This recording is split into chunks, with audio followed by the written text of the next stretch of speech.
How doing, everybody? It's KB5 MIQ Big Boy. Thought we'd just chat a little bit about a few things. I've been seeing some random stuff posted on social media. Hey, Ham Radio Cat. Thought I'd give my take on some of it. Uh, one thing, one guy's talking about here about minimum. Hey, Ham Radio Cat. Aaron, old buddy, number one fan. Ham Radio Cat's up here. Talking about something I didn't really understand where he got his information from about the National Electric Code requiring a minimum of 10 gauge antenna or larger for dipole construction.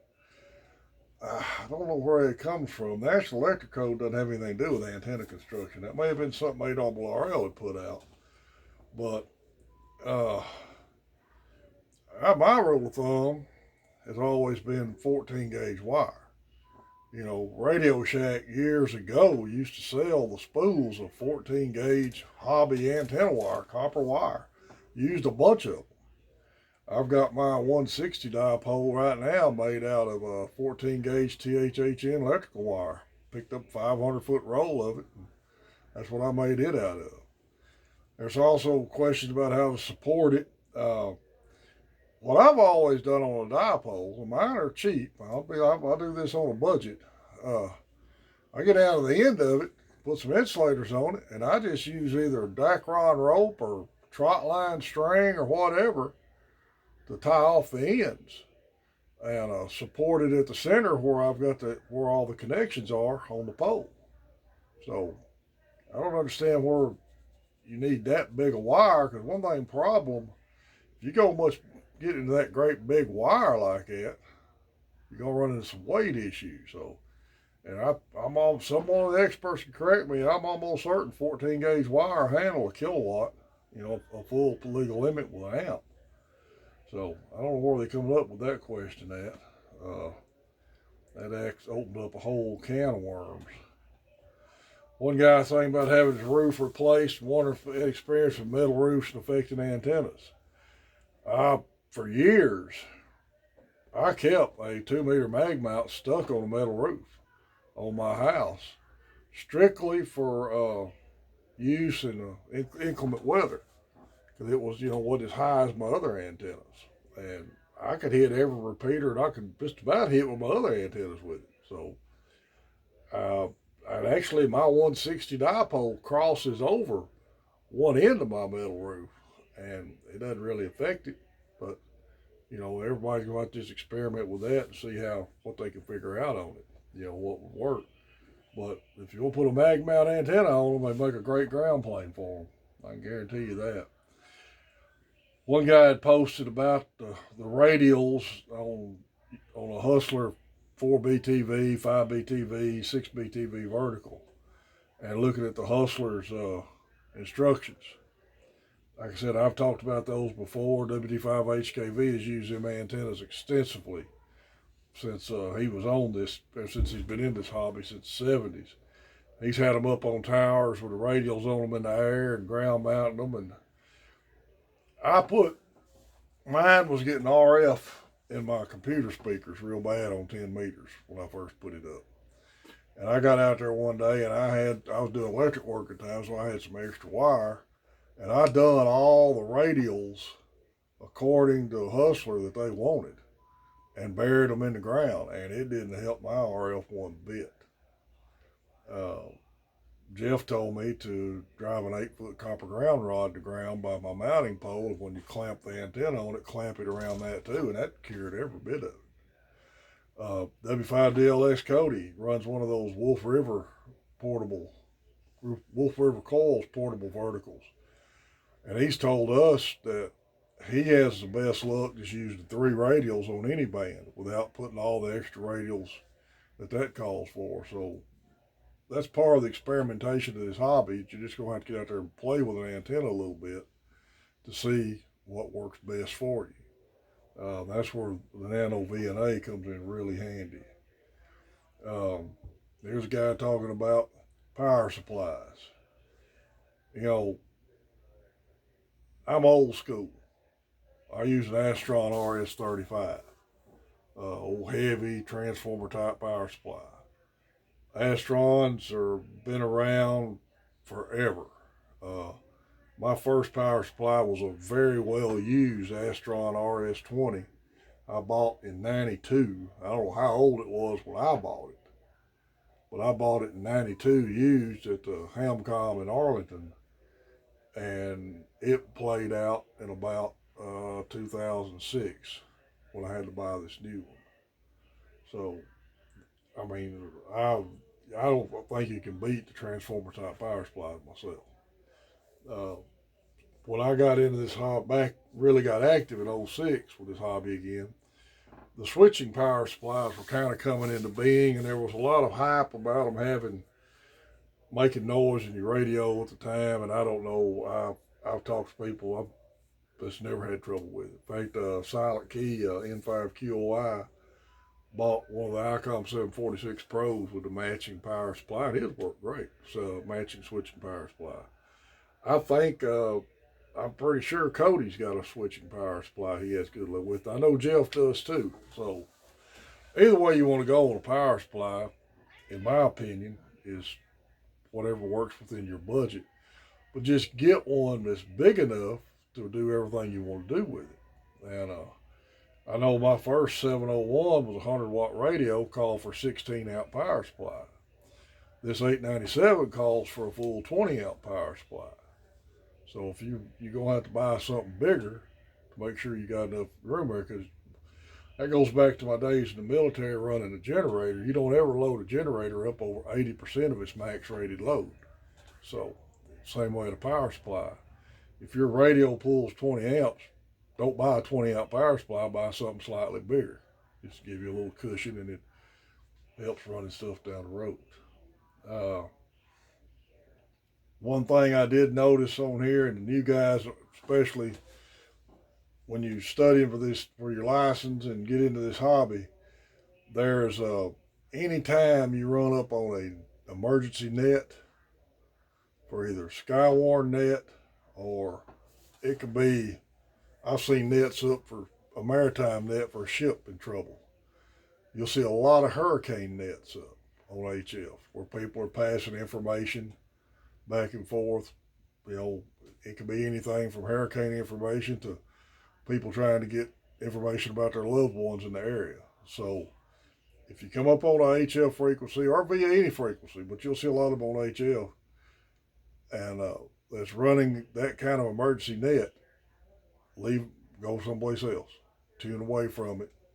Don't even get close enough to it to interfere with it. That's a priority use of ham radio that we all need to honor and support.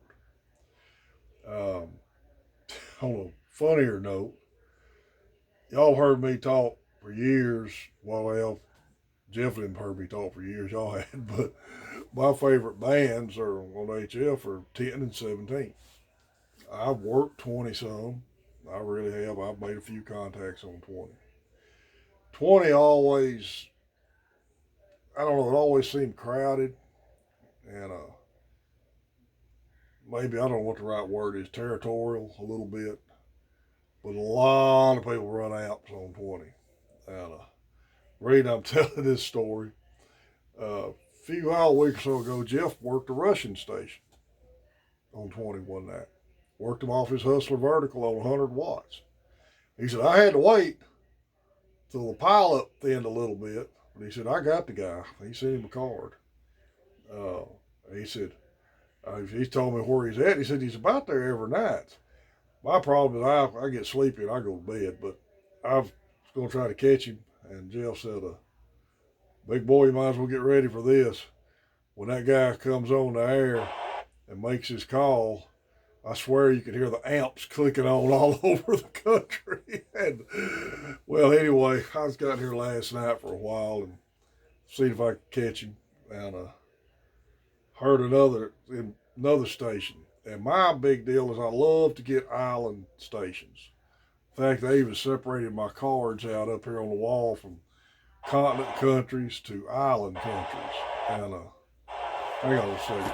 I got somebody breaking in here on this 2-meter rig. Island nations and continent countries. I love to work islands. Well, I heard a guy. I didn't really think he could hear me that good. 'Cause my 20 meter antenna right now is not that good antenna. I got to get my Hustler back up there, get a better antenna up. But I heard this guy finally got his call down right. He was in the South Cook Islands there off New Zealand. Man, I got to get that guy. I mean, after I could understand him, but he was a European, British type accent, Aussie accent. I never could get his call down at first, but I finally got his call down. Pulled him up on QRZ, knew exactly where he was. Man, I got to work this guy. Lord, when he would clear off, I swear, like Jill said, you could hear the amps coming on all over the country.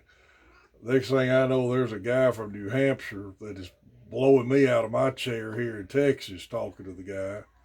So I never got him. But no, experts, don't get me wrong. I'm not knocking the amps. I'm really not. One day I may end up with an amp. Right now I don't run an amp. I just like to run barefoot. But I wonder on 20 meters if it ought to be acceptable. And I'm joking, or to be acceptable to identify as QRP if you're only running 100 amps on 20 meters. Now, experts, I'm joking. I ain't going to do that. There's another guy talking about 27 megahertz mobile whips. Has anyone successfully cut these back to operate on 10? Actually, HKV and I was running them years ago on 10 meter mobiles, and you really don't have to cut them back. You remember from the CB days, and I can even remember this when I worked for Walmart in the CB heyday of the late 70s. If the common CB formula for a 102-inch steel whip, if I remember right, was the whip, the spring, the ball mount, and according to CBers, you had to have 21 foot 6 inches of coax for your SWR to be okay. Because actually, Walmart sold a coax setup for a CB and our CB accessories for a whip that was 21 foot 6 inches long. It had the ends where you could put on the ground and the center conduct, hey, buddy, and put that in there. Well, you get into ham radio, you find out the length of the coax is irregardless. But if you're going to use a 102-inch steel whip on 10 meters, just take the spring out. Put the whip right into the top of that ball mount. It'll have enough flexibility going down the road, and it gives you a good SWR to run on 10 meter mobile. And they make a good antenna for running 10 meter mobile. Now, McDonald's ain't gonna like you going through the drive-through with one of them. And to tell you how big a redneck I was, and Jeff get a kick out of this, I was driving an old, they called it where I worked, my plumbing truck. I had an old 73 Ford pickup with Bondo on the doors. And when I bought it, it had an overhead ladder rack on it. Well, when I put that 10 meter mobile in that truck, I put a piece of flat aluminum up here on top of the ladder rack and mounted that 102-inch steel whip on top of the ladder rack. And I've been looked at horrible going through McDonald's and bank drive-thrus. That thing, I'd just be raking the top going through there. But it worked good. Don't recommend that now. There's too many Karens out there now that have a fit over doing stuff like that. But anyway, just some random thoughts for the day. We're hitting 382 on subscribers. Really appreciate everybody who likes listening to me. As soon as we hit 400, we're going to give that book away. We really enjoy coming up with ideas on these.